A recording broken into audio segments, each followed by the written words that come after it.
అందరికీ నమస్కారం. ఈ రాష్ట్రంలో అరాచక పాలన కొనసాగుతుంది. ఈ రాష్ట్రంలో మీడియా స్వేచ్ఛ లేదు.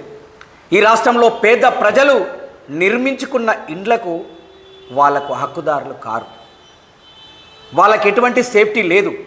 దానికి కారణమే ఈరోజు ఈ రాష్ట్రంలో ఖమ్మంలో జరుగుతున్న సంఘటన. వందలాది కుటుంబాలని ఈరోజు ఈ కాంగ్రెస్ పార్టీ రోడ్డు పాలు చేసింది.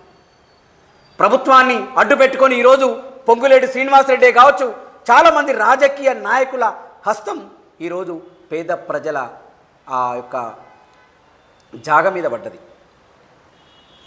చాలా రోజుల క్రితం అదే పేద ప్రజలకు ఇండ్లు ఇచ్చిన వీళ్ళందరూ మళ్ళీ ఆ యొక్క భూమికి ధరలు పెరిగేసరికి, రెక్కలు వచ్చేసరికి ఏదైతే భూదందా చేస్తున్న మంత్రివర్గం ఉందో దాని మీద పడ్డది.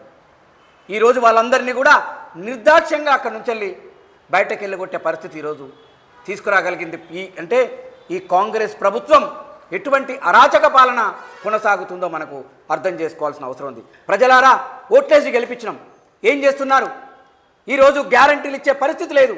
చిట్ట చివరికి ఈరోజు హైదరాబాద్లో హైడ్రా పేరుతో, అదే జిల్లాల్లో మంత్రుల పేరుతో ఇవన్నీ కూడా భూదందాలు, ఆ భూముల విలువలు పెరిగేసరికి ఆ భూములను ఆక్రమణ చేసుకోవడానికి ఈరోజు ప్రభుత్వం ప్రయత్నిస్తుంది. అక్కడ రాజకీయ నాయకులు ప్రయత్నిస్తున్నారు.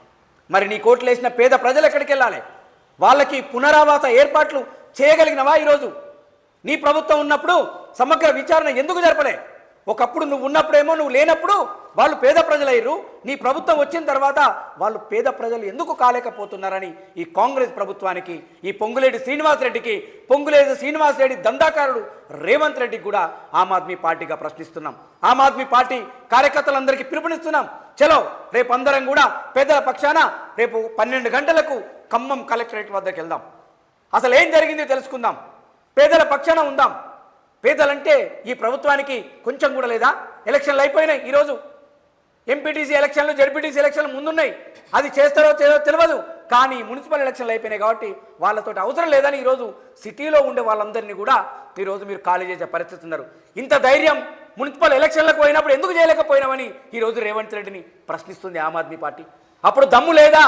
అప్పుడు చేస్తే ఓట్లు ఎక్కడ పడాయో అనే ఒకే ఒక ఆలోచనతో అప్పుడు చేయలేక ఎలక్షన్లు అయిపోగానే వాళ్ళ మీద దాడిని మొదలుపెట్టారు.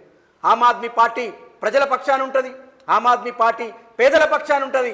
ఖచ్చితంగా వాళ్ళ పక్షాన మేము పోరాటం చేస్తాం. రేపు ఖమ్మం వెళ్ళడానికి సిద్ధంగా ఉన్నాం.